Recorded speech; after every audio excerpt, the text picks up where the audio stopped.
Welcome to today's podcast, Menopausal Hormone Therapy, Safety Data 20 Years After the Women's Health Initiative, a Breast Cancer Risk Perspective. This episode is part of a podcast series supported by Abbott. The content is solely the responsibility of EMAS, the European Menopause and Andropause Society. All our episodes are available in English, Spanish, Mandarin, and Russian, and you can find them on any of the most popular podcast platforms. In today's episode, Dr. Antonina Smetnik, head of the Department of Gynecological Endocrinology of the National Medical Research Center for Obstetrics, Gynecology, and Perinatology, Moscow, Russia, will help us understand the effect of different types of menopausal hormone therapy on breast cancer risk, from the Women's Health Initiative study to the most recent data.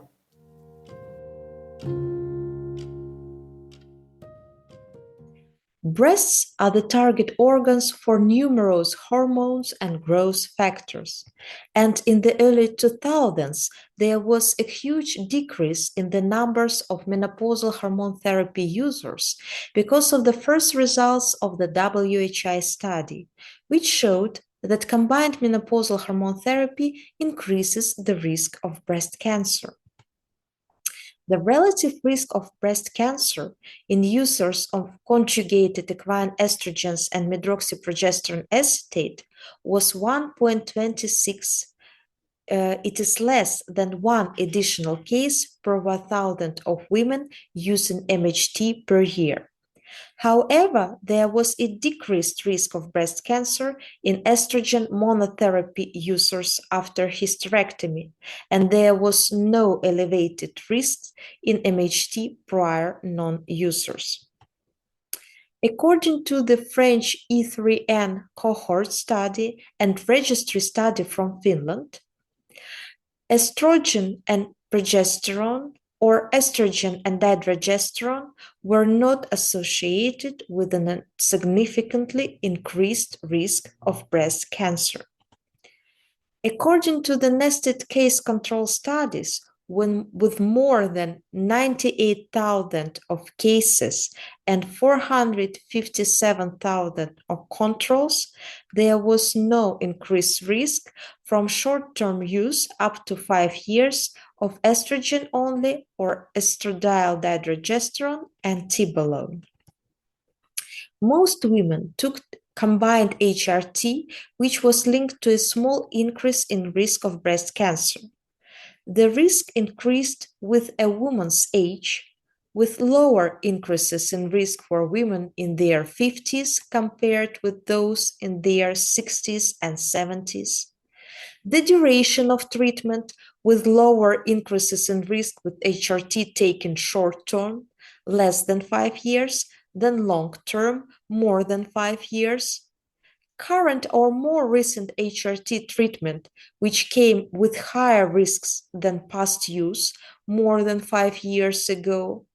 The type of progestogen in combined HRT with highest risks were seen with noritestosterone and the lowest with dydrogesterone. The researchers stressed that some women who had never taken HRT would still get breast cancer. For example, if a group of 10,000 women in their 50s had never taken HRT, 26 women would still get breast cancer in a year. HRT is linked to 9 extra cases of breast cancer in a year, that is less than 1 in 1,000 women. The increased risk was mostly linked to combined HRT, and the type of progestogen made a difference. For women in their 50s, no extra risk of breast cancer was seen with combined HRT that was stopped more than 5 years previously. The extra risk among women in their 60s and 70s was minimal. There was no increased risk of breast cancer with any current HRT taken for 1 year or less. With past use of estrogen-only HRT, even if taken long-term. With past use of combined HRT taken short-term. Different types of combined HRT had different risks. The lowest was with dydrogesterone, which is not prescribed as often as progestogens with higher risks, noritesterone, medroxyprogesterone, and levonorgestrel.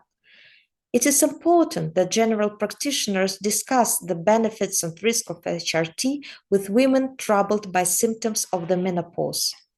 HRT can have a dramatic effect on these symptoms, and this research suggests that risks of breast cancer are low. The results could guide the choice of HRT and the length of time women take it. I thank you for your attention.